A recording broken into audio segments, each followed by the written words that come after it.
Entre nous. Entre nous, Le podcast pour parler de sexualité. par vous. Avec vous.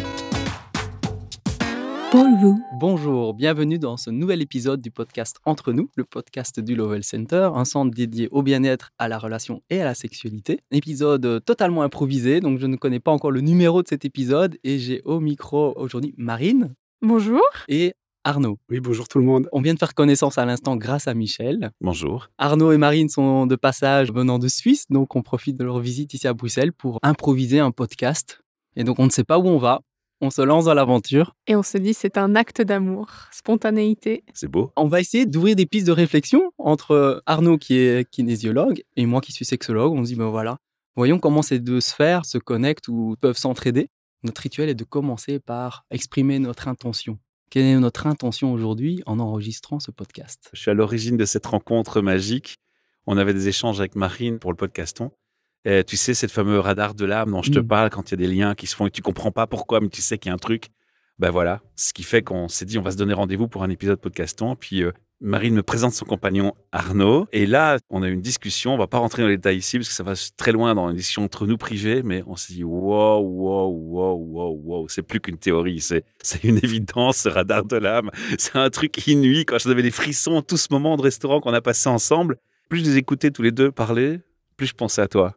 Et je te connais tellement bien et je vois des liens. Quand j'entendais le métier de chacun, je dis, là, il y a des choses à faire, il faut vous rencontrer. Donc, mon intention, c'est d'enregistrer au micro et de partager ce bonheur avec les auditeurs et auditrices. Et ce qui est amusant pour le contexte, c'est qu'on a un dimanche soir. Voilà, j'ai fait une demi-heure de route pour venir plonger ici avec vous dans cette aventure au studio. Juste en me faisant confiance, quoi. Si je poserais mon intention déjà, j'ai l'impression que tu parlais des synchronicités ou des rencontres et moi j'ai l'impression que plus je me rencontre, plus je rencontre mon cœur, je rencontre mon corps. Tout est aligné, tout est juste une équation de la vie et j'ai envie de dire plus je tombe en amour avec moi-même, plus je tombe en amour avec les autres. Hein, c'est vraiment la résonance du monde intérieur avec le monde extérieur. Et puis là, je me sens à ma place. Et donc, mon intention, c'est de me rencontrer à travers vous et vous rencontrer à travers moi aujourd'hui, quoi. Merci.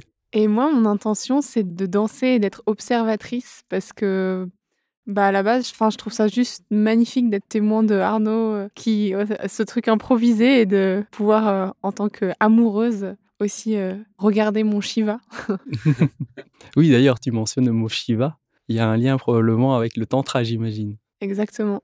On suit ensemble, donc on a des pratiques tantriques. On est tous les deux très inspirés par la voie tantrique. La voie tantrique, j'ai envie de dire originelle aussi. On suit beaucoup les enseignements de Daniel Audier, pour ceux qui connaissent. Voilà. Mais pour ma part, c'est de passer un bon moment et d'ouvrir des pistes de réflexion sur cette thématique. Parce que c'est vrai que je ne connais aucun professionnel à l'heure actuelle qui allie sexualité, sexologie et kinésio. Et pourtant, il y a certainement des pistes et ça existe certainement. Donc, s'il y a des auditeurs qui connaissent un professionnel, dites-le nous. On sera super content de pouvoir en apprendre davantage.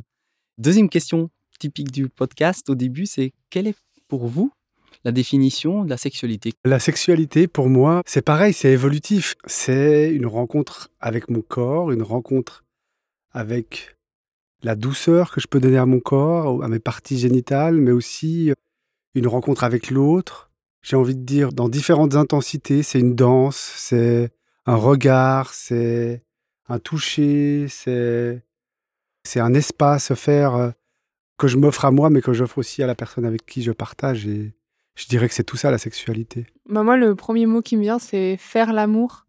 C'est être amour aussi. Je crois que c'est ça. Et je pense que c'est pour ça que je n'utilise pas tant le terme sexualité, parce que j'entends que c'est souvent peut-être relié à la sphère sexuelle, mais on peut faire l'amour en parlant, on peut faire l'amour en touchant les choses, on peut faire l'amour en respirant, on peut faire l'amour en regardant, on peut faire l'amour seul à seul, avec l'univers, avec son compagnon ou sa compagne. Enfin, voilà. Je dirais que c'est être en amour. Merci. Est-ce que vous pourriez vous présenter brièvement? Moi, je me présente, c'est Arnaud. Je pratique la kinésiologie, comme ça a été dit déjà. La kinésiologie, elle m'a beaucoup aidé dans ma vie. Elle m'a aidé dans des périodes difficiles et elle m'a aidé à m'en sortir.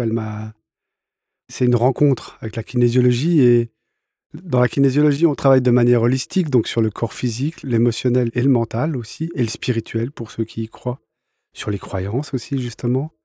Et c'est vraiment de petit à petit changer le regard de la personne, la perception qu'elle a d'elle-même, en la questionnant avec curiosité sur les différentes parties de sa vie. C'est aussi l'amener à s'autoréguler par le mouvement, par la respiration ou d'autres techniques dans le corps. C'est aussi amener la personne, ou dont moi, dans mes séances, c'est à la ressource, à ses ressources, extrinsèques et intrinsèques, intérieures et extérieures. C'est aussi lui amener une capacité de résilience, d'aller vers l'expérience positive et de remettre du sens dans sa vie, je dirais. Et moi, je sais que quand je l'ai perdu et quand j'étais perdu dans ma vie, des kinésiologues m'ont aidé. J'ai envie de transmettre en fait, au monde ce qu'on m'a donné. Et puis, j'ai repris les études et en Suisse, c'est 3 ans d'études. C'est reconnu par les assurances, donc remboursé. Et il y a tout un process, ouais, c'est super. C'est vraiment hyper complet, anatomie, pathologie. C'est un cursus, je dirais. C'est chouette et là, je suis en train de faire un diplôme fédéral qui va me permettre aussi d'aller travailler en clinique ou avec des médecins. Ça sera plus une médecine parallèle, mais main dans la main. Et ça, j'aime beaucoup et c'est un de mes objectifs, de pouvoir aller travailler avec des médecins et dans des cliniques et d'avoir cette reconnaissance et vraiment d'avancer ensemble, quoi. Tu dis que tu reprends des études. Quelle était ta vie précédente, professionnelle? Moi, j'étais ingénieur dans le bâtiment, chauffage, climatisation, énergie renouvelable, au fait. Et puis, j'ai arrêté il y a maintenant 6-7 ans pour reprendre une deuxième vie, quoi. J'ai envie de glousser parce qu'il y a encore un point commun, on est tous les deux ingénieurs. Oui, et j'ai fait ma transition il y a 7 ans aussi. Ah ouais, ça c'est excellent. Je vous ai dit qu'il n'y avait aucun hasard. Aujourd'hui, on a de la pure magie du premier jour de ce matin quand on s'est vu. Jusqu'à maintenant, de midi à 18h, ça n'arrête pas. C'est surprise sur surprise. Mais non, en fait, il n'y a aucune surprise. Tout est aligné. J'adore.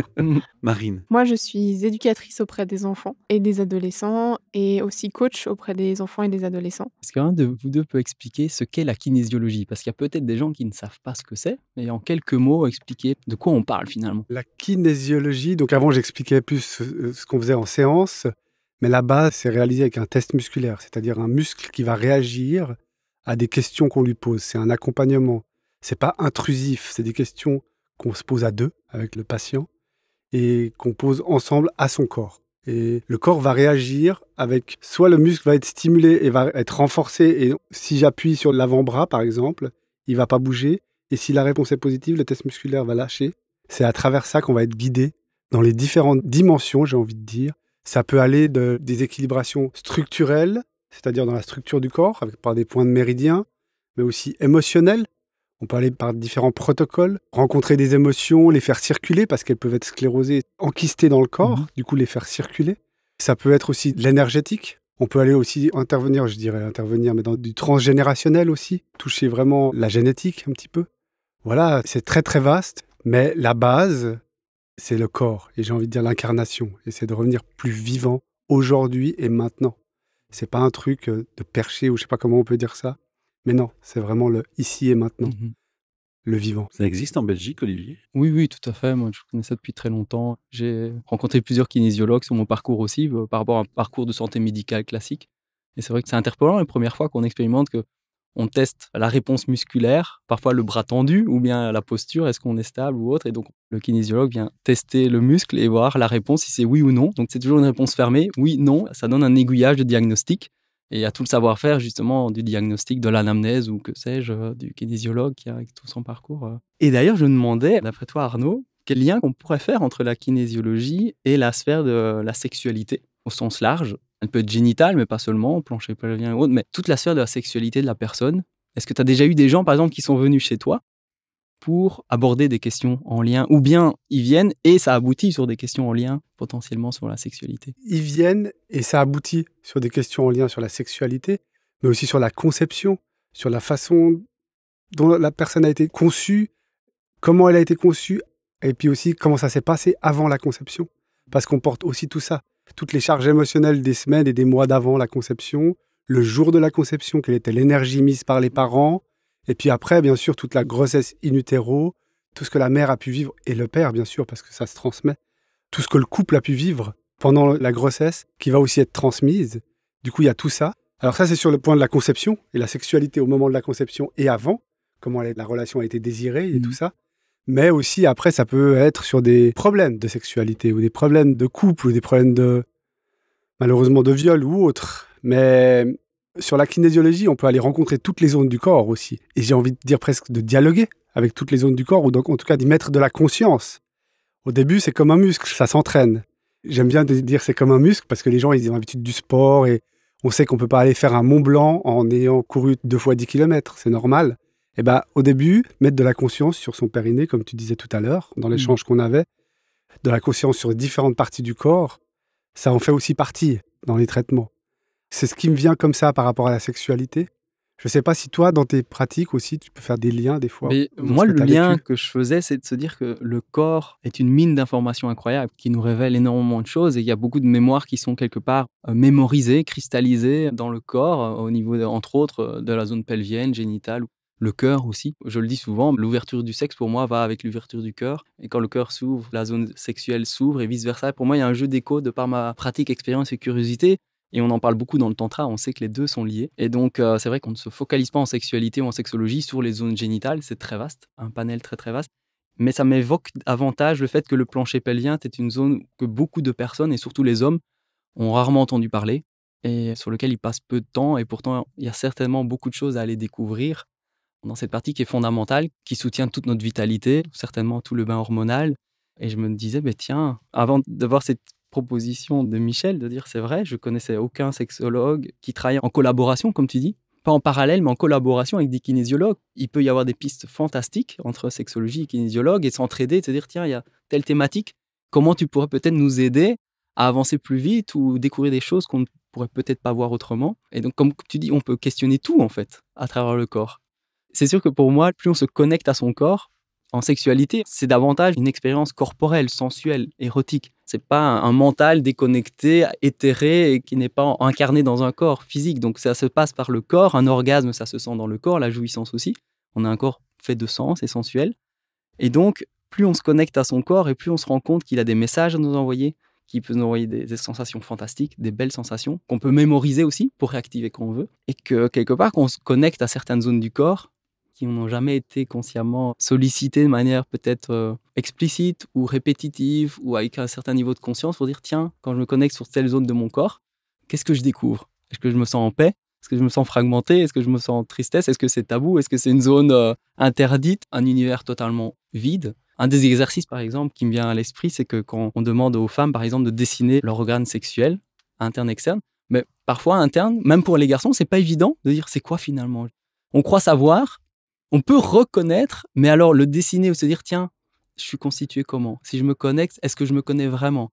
Qu'est-ce qui s'y passe? Et quelles sont les sensations que je sens? Parce que les gens sont parfois tristes, mais ils se connectent quasiment jamais sur leur plancher pelvien et zone génitale durant la journée, que pour la performance ou obtenir ou exiger de cette zone génitale qu'elle nous réponde et qu'elle nous apporte du plaisir, de la jouissance, des performances, une érection, une lubrification, que sais-je, un orgasme.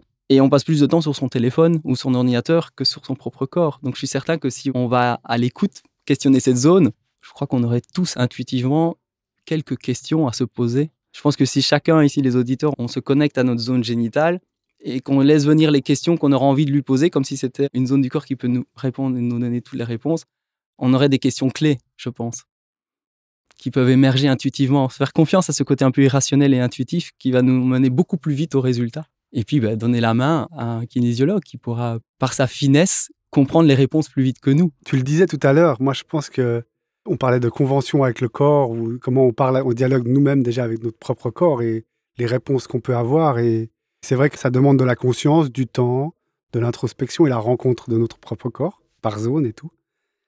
Mais c'est vrai qu'avec la kinésiologie, sans forcément passer tout ce temps avec son propre corps et en se questionnant, mais simplement avec ce test musculaire de oui-non, on peut aller vraiment assez rapidement, je dirais, à l'endroit qu'appelle, parce que c'est pas le but de brusquer certaines zones, parce qu'il y a des zones qui ont des vécus de notre vivant, mais aussi qu'on nous a transmis dans le transgénérationnel. Donc, c'est surtout pas brusquer toutes ces zones-là, mais voilà, d'accompagner et de rencontrer avec douceur, avec ce test, avec ce qui est possible de faire là, aujourd'hui et maintenant. Et c'est vraiment, justement, je tiens à dire que c'est pas intrusif ni quoi que ce soit, c'est une rencontre, au fait, comme tu le disais. Et des fois, ça prend plus ou moins de temps. Si je partage mon parcours, en quelques mots, on parlait du tantra. Après, Marine, elle pourra vous dire quelques mots aussi. Parce que moi, je sais qu'enfant, j'ai été violé et ça a été difficile. Et les mémoires me sont revenues la première fois que j'ai fait l'amour. Et tout est revenu 4 mois après, 3-4 mois après. Je me sentais sale, je ne comprenais pas, nanana. Mais le message du corps, il était sale. Il y avait quelque chose qui ne jouait pas. Et petit à petit, par la thérapie, par la kinésiologie et autres, j'ai rencontré mon corps, j'ai rencontré ces zones-là. Et le tantra, les premières fois, la nudité me posait problème. Déjà au début, j'étais gêné, j'avais de la peine, me retrouver dans une salle avec d'autres personnes, parce que c'est pas...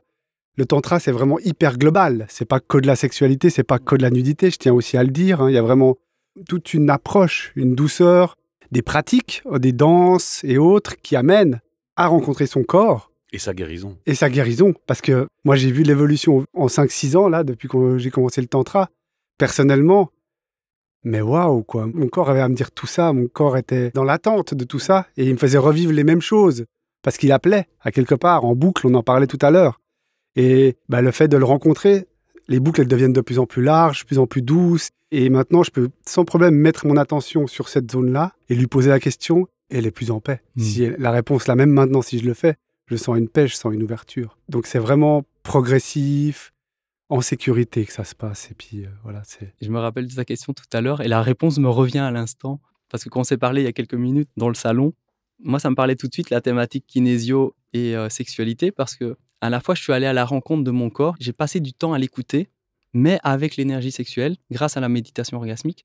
Et donc, c'est méditer 15 minutes sur cette énergie-là. Et donc, écouter son corps, rien que ça. 15 minutes, autant de fois qu'on veut par jour, mais 15 minutes, on s'y connecte, il y a tout un protocole. Et j'ai commencé à comprendre le langage, à voir la richesse des sensations, l'ensemble des sensations. Et à force de pratiquer, c'est comme si, quelque part, je faisais une kinésiologie avec moi-même régulièrement.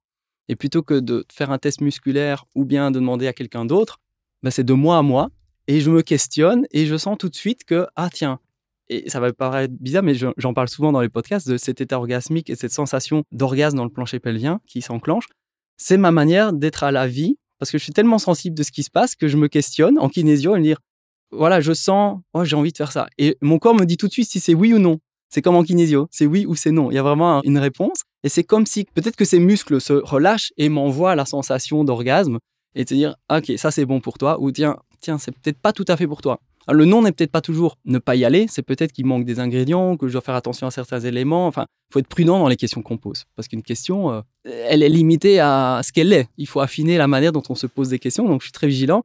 Mais par exemple, pour moi, notre corps est notre meilleur instrument de réponse quelque part de notre cœur et de notre âme pour savoir où aller. Et pour moi, c'est peut-être vécu par d'autres personnes et beaucoup de personnes, mais j'aime le dire au micro parce que si on est beaucoup à le partager et à le vivre, en fait, on commence à savoir que c'est réaliste. Un peu comme Michel découvre que la kinésiologie existe aujourd'hui, mais on est peut-être beaucoup à utiliser notre corps comme moyen automatique de kinésiologie de soi à soi et de trouver des réponses à sa vie grâce aux sensations de plaisir ou de fermeture. Donc, soit le corps s'ouvre ou soit il se ferme. Et je voulais te poser une question, Arnaud. Tu disais qu'en début de podcast, que la kinésio t'a fortement aidé sur ton parcours, ça a apporté des solutions. Et en quoi tu penses que sur la thématique sexuelle, ça pourrait aider des gens? En quoi ça pourrait peut-être être un outil pour eux pour aborder des thématiques qui sont rarement peut-être abordées en kinésio? Comme on disait, la thématique de la sexualité, elle n'est pas enseignée ou pas assez, je trouve. On n'en parle pas beaucoup, alors que c'est quelque chose pour moi d'essentiel. Et du coup, ça peut être gênant d'en parler pour les personnes. Et des fois, entre guillemets, passer par le corps, par ce test musculaire, par ce oui-non, et d'aller interroger des zones, d'aller interroger des croyances, ou d'aller avec curiosité, comme tu disais, prudemment, en posant des questions. Et c'est pas des vérités. C'est comment c'est aujourd'hui, et j'aime bien dire à la personne aussi, et qu'est-ce que vous verriez pour aller vers cet objectif, vers cet endroit, vers cette zone, et de la questionner, c'est de rendre le pouvoir, entre guillemets, à la personne, et ça, c'est important, pour pas que ça soit intrusif. Puis après, bien sûr que les mémoires, il y a quand même... En kinésiologie, tout ce qui est engrammé, on a des protocoles pour nettoyer ces zones-là. Et peut-être on va aller nettoyer le bon endroit, au bon moment, justement, et plus rapidement. Direct, parce que le corps, il sait ce qu'il a besoin. Il sait. Ouais. Par contre, c'est la transformation qu'on en fait avec nos idées, notre tête, nos croyances, qui nous obstruent la réalité. Tandis que lui, il est spontané et direct, ouais. quoi.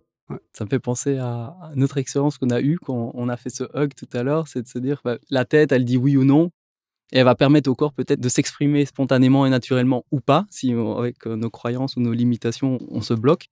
Et de se dire que le corps a besoin aussi de cette nourriture, d'y mettre de la conscience, de ressentir ce qu'il nous dit, d'être touché, d'être considéré, d'être choyé. Marine, comment tu as vécu l'approche du tantra dans ton couple? Comment elle est venue pour toi et qu'est-ce qu'elle t'apporte? Je crois que De nouveau, on a tous les deux un parcours atypique avec Arnaud, dans le sens où c'est Arnaud qui m'a poussée au tantra, alors qu'en général, c'est l'inverse dans le couple, c'est plutôt les femmes qui attirent leurs hommes en disant: «Écoute, viens». C'est beaucoup de chance et puis, on a découvert d'abord le tantra, comment dire, plus occidentalisé qui, pour moi, a été une vraie source de découverte, je dirais, de l'ego et on a besoin de découvrir notre ego, on a besoin de découvrir notre personnalité et cetera. Jusqu'où ça m'a permis de guérir aussi, des choses que j'avais vécues, par rapport à la zone justement sexuelle, voilà. Puis moi, j'étais dans une phase de vraiment profonde déconnexion avec, cet espace-là et ensuite, on a justement continué la voie parce que nous, enfin en tout cas, moi, ce qui m'intéresse énormément, c'est aussi l'aspect spirituel et on a découvert Daniel Audier et là, ça a changé le lien à nous, je dirais, le lien à moi, mais le lien à la vie de manière en général. C'est d'être dans la présence et enfin, d'expérimenter de temps en temps des moments de présence profonds avec le tout, avec le monde, avec, l'autre et je sais pas, c'est juste, maintenant je nous vois enfin ça fait, presque 10 ans qu'on est ensemble avec Arnaud, enfin peut-être pas autant, mais 7 ans, 8 ans et je sais pas, des fois j'ai l'impression on dirait des adolescents quand on est ensemble parce qu'on aime bien, se papouiller, on aime bien se toucher et quand on se touche, enfin moi j'ai l'impression que maintenant j'ai plus besoin de demander l'autorisation verbale, je demande l'autorisation par le corps et ça se passe par le corps, on se caresse, enfin c'est comme si on jouissait de l'autre à chaque instant. J'ai eu cette réflexion parce que moi j'avais peur d'être en couple en me disant: «Mais je vais m'ennuyer, ça on va» voilà et en fait, non, quand on est dans cette démarche-là, je trouve qu'on redécouvre l'autre à chaque instant, on se redécouvre soi à chaque instant, on est curieux de l'autre, on est curieux de ses évolutions aussi et c'est pour ça aussi que j'avais envie d'être observatrice aujourd'hui, de voir, Arnaud dans, une autre dimension, enfin c'est joyeux quoi. Donc voilà comment ça m'a impactée. On avait parlé offline avant d'être au micro de tout cet environnement, de toutes nos histoires personnelles. Et je trouve c'est tellement riche. Dans les podcasts que je fais, j'essaie toujours d'avoir la note inspiration. Et dans votre rencontre avec vous aujourd'hui, je trouvais de l'inspiration qui peut être présentée au couple qui nous écoute, tu vois. Parce que ce lien fusionnel qui est entre vous, on l'observe, mais on l'entend. Et je voulais que cette inspiration, on la communique à nos auditeurs et auditrices. Bon, merci pour ce témoignage, Marine. Avec plaisir et j'avais envie de rebondir. Moi, avec le tantra, je croyais que le couple, c'était quelque chose qui me contraignait, donc qui m'empêchait ma liberté. Et j'ai découvert que le couple pouvait être un soutien et même un espace d'expansion de ma liberté. Et donc déjà, il y a ça. Et encore aussi, c'est cette sensation que c'est comme une spirale où on grandit, ça évolue et ouais, on se redécouvre et voilà. M'était venu à l'esprit, j'imagine que dans votre couple, du fait qu'il y a cette ouverture qui évolue grâce au tantra, mais aussi la kinésio, j'imagine, comme la kinésio, c'est questionner. On ne le sait pas et on questionne, on est toujours dans une posture de curiosité. J'imagine que tout ça, peut-être que pour toi, Arnaud, ça fait un peu comme une mayonnaise, ça fait une alchimie quelque part de l'ensemble, c'est comme une cohérence et tout ça est interconnecté parce que quand on parle de la qualité de présence, tu dis Marine, qualité de présence, on écoute le corps, qu'est-ce qu'il dit, on a déjà des réponses sans même parler, presque même énergétiquement, plus on a l'habitude de communiquer, plus on voit aussi à travers le regard, la posture, quelle est la réponse de l'autre et que j'imagine que la question de questionner l'autre et d'être curieux, c'est-à-dire que chaque instant étant nouveau, foisonne dans votre vie des moments uniques tout le temps, non? Ouais. À vous entendre, c'est ce que je vois. Ouais. Et c'est ce que j'aimerais que beaucoup de couples puissent découvrir. Ouais. Ah, c'est énorme. C'est énorme parce que c'est... Comme tu dis, j'ai l'impression que... Moi, des fois, même en séance de kinésiologie, j'ai l'impression que j'ai même... Enfin, le test, ça, il vient même avec... On parlait du son aussi, de la vibration de la voix. Les lectures, elles sont multiples. Les rencontres, elles sont multidimensionnelles et de plus en plus simples, au fait, à quelque part. C'est ça qui est rigolo, hein. C'est qu'on pourrait dire que c'est complexe et puis que ces multidimensions, elles s'interconnectent. Et puis non, en fait, tout est beaucoup plus simple. Les questions viennent spontanément, la curiosité vient spontanément. Et dans le couple, c'est pareil. La rencontre du tantra, si on revient à ça, comme la kinésiologie, hein, c'est un cheminement, j'ai envie de dire. Hein, c'est un parcours. Et oui, il y a des passages. Des fois, le cœur, moi, je sais qu'il y a des moments... si je prends il y a 7-8 ans, il était un peu plus fermé. On va dire, j'étais plus fonctionnel, ingénieur... coordination, travaux, chiffrage, enfin voilà, mail, tout ce qui va avec, hein, mental, charge mentale. Et petit à petit, la descente dans le cœur, au début, c'est bien cristallisé quand même. Il faut que ça fonde un peu, il faut que ça s'ouvre un peu. Tu parlais du lien cœur, âme, organe sexuel. Ça se fait, mais ça se fait progressivement, ça se fait à travers des rencontres. Et puis dans le couple, c'est vivant aussi. Il y a des moments où voilà, c'était plus ou moins... ça va toujours vers le mieux, on sent que c'est une courbe progressive et tout, et douce. Mais il y a quand même des moments où ça... savoir prendre du temps pour intégrer, savoir prendre du temps pour soi aussi, pour observer, puis écouter les messages. Parce que Parce que c'est une voix directe aussi, hein, la voix du cœur. On dit boum, et puis ça peut aller vite et fort. Et en même temps, moi, j'ai toujours su que c'était juste, quoi. Mais c'est quand même un cheminement. Je reviens à ce que je disais. Et tout se relie maintenant, comme tu dis. Maintenant, la kinésiologie. J'ai l'impression que c'est ma colonne vertébrale qui se dessine, tu sais, et ça fait toung. Ah ben, je suis au bon endroit, au bon moment, et c'est ici, et c'est maintenant, quoi. J'ai envie de rebondir sur cette inspiration que tu dis, de prendre le temps de ralentir, se questionner. Depuis que je me suis pleinement investi depuis 7 ans sur cette reconversion et devenir sexologue et ce travail de descendre du mental et aller pleinement dans le corps et donner la priorité au cœur et aux sensations corporelles et à la jouissance, à la joie de vivre, à la vitalité.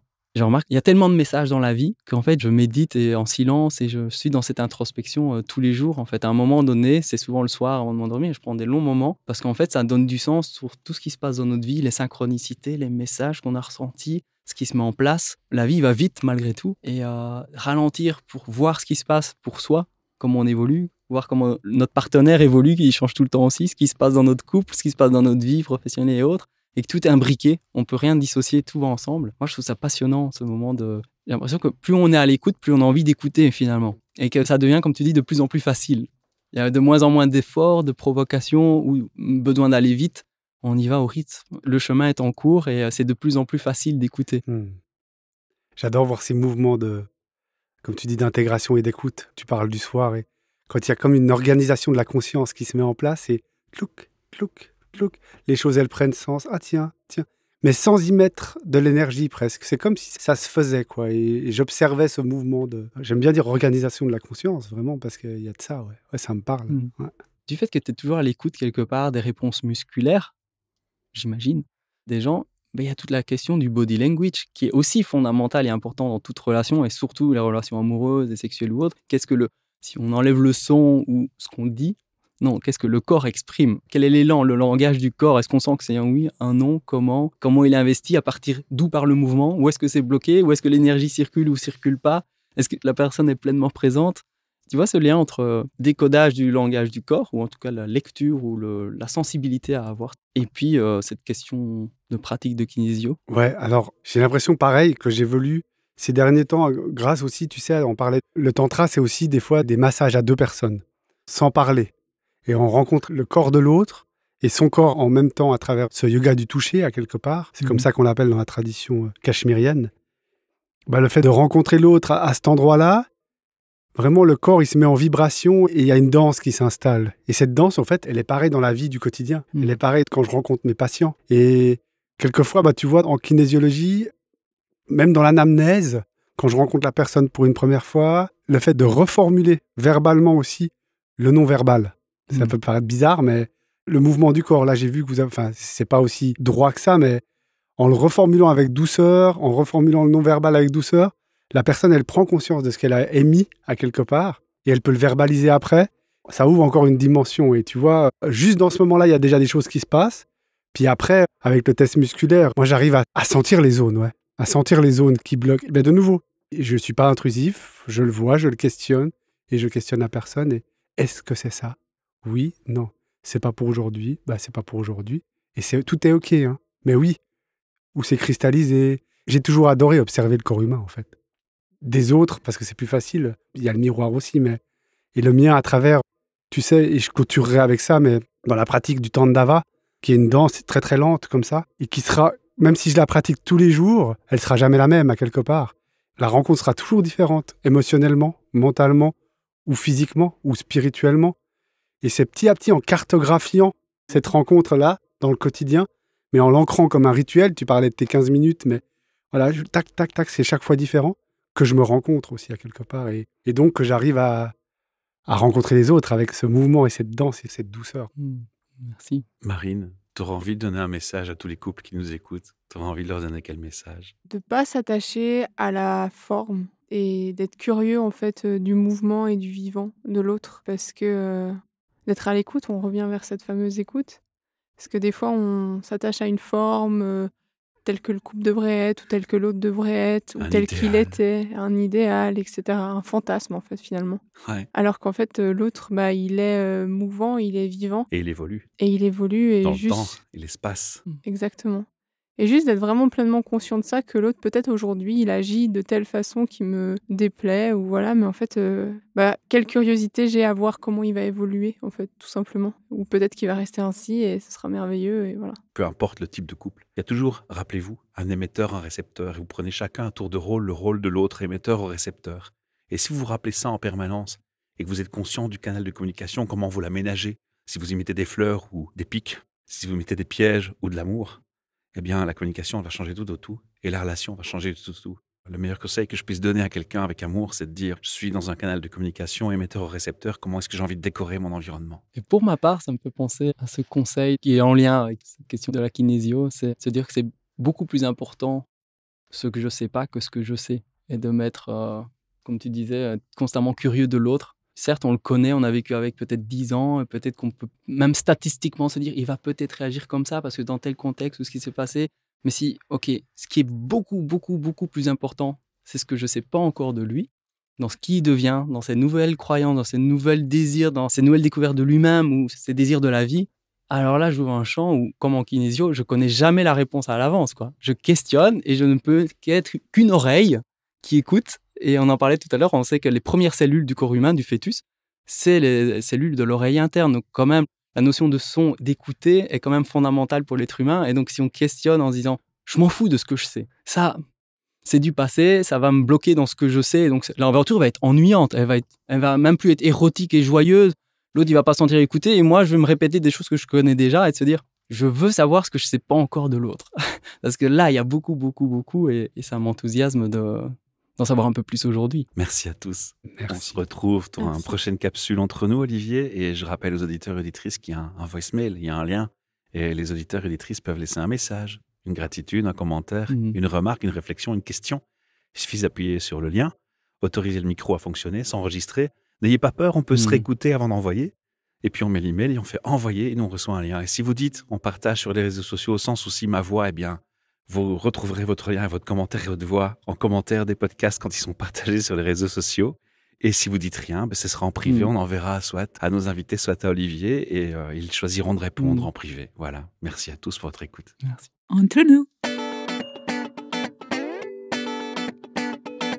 Entre nous, Le podcast. Pour parler de sexualité. par vous, Avec vous.